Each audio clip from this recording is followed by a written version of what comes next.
Aboriginal name Mungunbana in Cairns today. So I'd just like to ask you, Norman, could you tell us what got you interested in changing the Constitution? A sense that it is un-Australian. There's been racial discrimination in the Constitution since Federation, and there is no recognition of Indigenous people. And I see before you had a boomerang there. Could you tell us a bit about why you decided to use the boomerang as a symbol for changing the Constitution? The boomerang is symbolic, and I want to remove discrimination laws, and I don't want to see a return of it. So Norman, what do you say in the petition? What are you trying to get people to sign? Okay, this petition, it is a legal document, so what I'm asking the House is to educate the Australian nation about the need for constitutional change and hold a referendum within 2 years. And what the removal that we need to see is section 25, which says the states can ban people from voting based on their race, and also remove section 51, which can be used to pass laws that discriminate against people based on their race. To insert section 51A to recognise Aboriginal and Torres Strait Islander peoples, and to preserve the Australian government's ability to pass laws for the benefit of Aboriginal and Torres Strait Islander peoples. To insert section 116A banning racial discrimination by government, and to insert section 127A recognising Aboriginal and Torres Strait Islander languages were the country's first tongues, while confirming that English is Australia's national language. Well, that sounds wonderful. How many signatures have you been able to get so far? I believe you've already presented it to Federal Parliament. The number of signatures that I've already presented was 2,115. Now that was in November, and it's also been in Hansard and also tabled. And on the back of this boomerang, which is a large, probably about 2 metre boomerang, and it has 360 signatures on the back of that there as well. So with the 2,115 signatures, they're right across people from grassroots levels, and that's one of the areas that I really want to touch base with, is the grassroots levels. But also importantly, that I've also went to governmental leaders as well within communities, Aboriginal and Torres Strait Islander communities, where many of the mayors had also signed this, and I think that's been great. So I presented the boomerang to the Federal Parliament. They're right across people from grassroots levels, and that's one of the areas that I really want to touch base with, is the grassroots level. Hear the sound of the didgeridoo.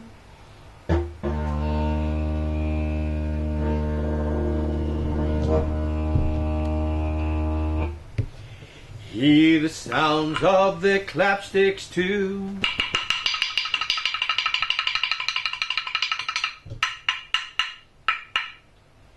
They're the deep sounds that's coming through the land. They're the sounds of Australians. Hear the sound of the didgeridoo.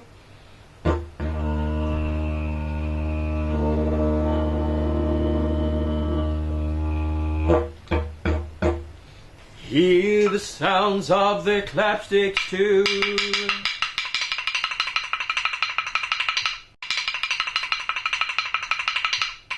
So I presented the boomerang to the Federal Parliament, to the Speaker, Bronwyn Bishop, last November.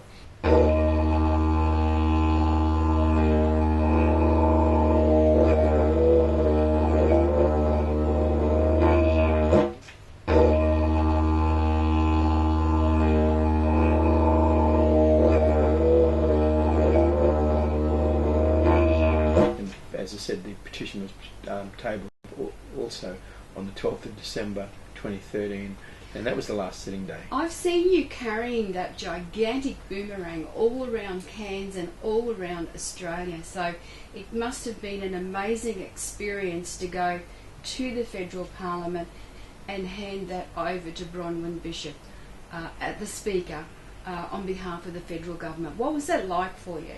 It was certainly an experience, and if I can just recall one of the experiences, that I was standing out at Parliament House, and all these children from the schools, they just ran up to me and wanted a photo, and I thought that was very interesting and good to get these young students that would run up. So what's happening there now is that I've recently got 500 signatures, and my last recent visit was in Adelaide and also Perth, and it was good because I turned up to 2 NAIDOC events while one was happening in Cairns. So the aim now is to get about 5,000 signatures, and to present that also to federal government. But also there's an online petition which is change.org. Yes, thank you for that. And I believe you also have a website as well with the petition on, and you are encouraging people to contact you and help to gather signatures, because so far you've done it all on your own, which is an amazing thing. It has been amazing, and as I said, it's it's about education, and so that's the important thing is that I want to get out, and I know that it's been a lot of work, but I've been committed and dedicated to seeing this process flow through. There is other organisations like Recognise, that's been a tremendous, wonderful work there as well.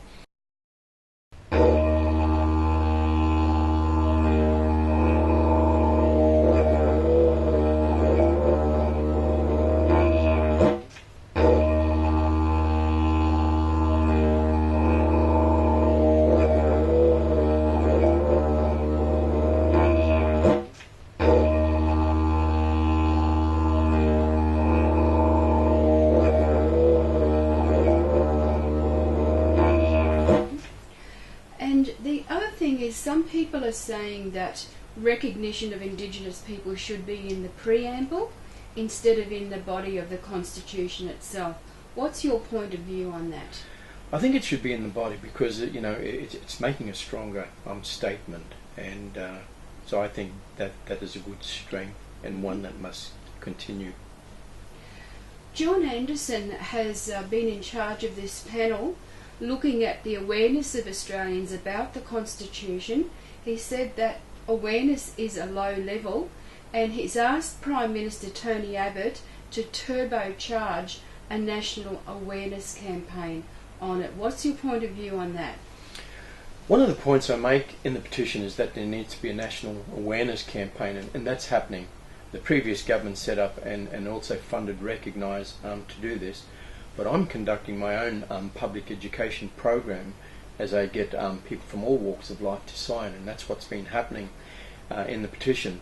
So I'm conducting a grassroots campaign, and I think that is very, very necessary, like the 1967 referendum, not top-down campaign, and I'm doing it on my own finances.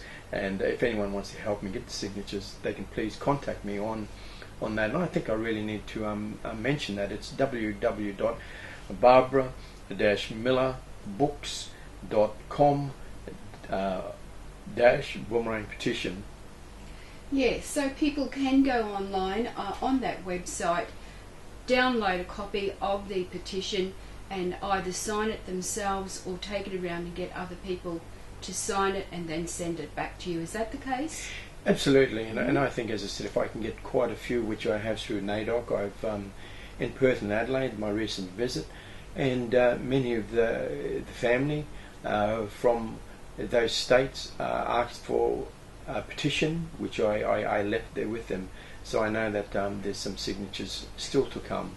Okay. But where I've been able to gather momentum is they've just had some an Indigenous carnival just recently, so I need to make mention that I was there to be able to walk the fields, and it's like a political football. They were playing rugby league, but I thought it was good to be able to to be there where many Indigenous communities were also gathered. So it's certainly been a grassroots campaign on your part.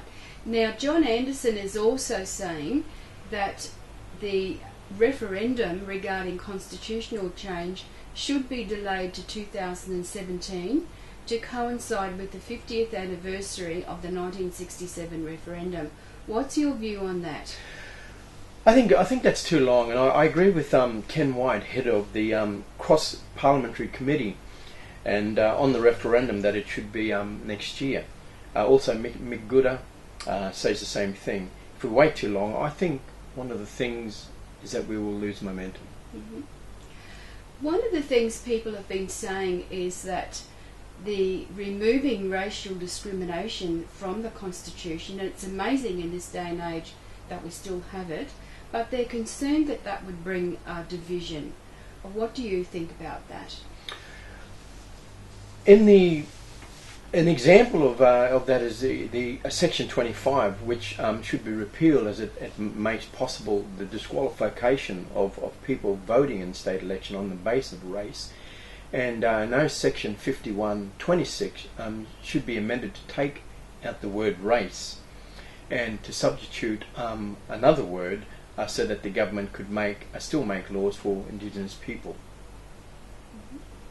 What about the controversial Section 116A that the expert panel has decided that they would like to include or insert into the Constitution? I believe that's about banning racial discrimination, and I believe Prime Minister Tony Abbott is concerned that it might be a one-clause Bill of Rights, and he's not in favour of that. I think one of the things with Senator Nova Peris, who is on Ken Wyatt's committee, said that the expert panel had consulted about 5,000 Australians, and what they had then was to receive 3,500 submissions. She said almost 80% of those polled were in favour of non-discrimination clauses. Surely, in this day and age, we can have a guarantee in our Constitution against discrimination on the base of race.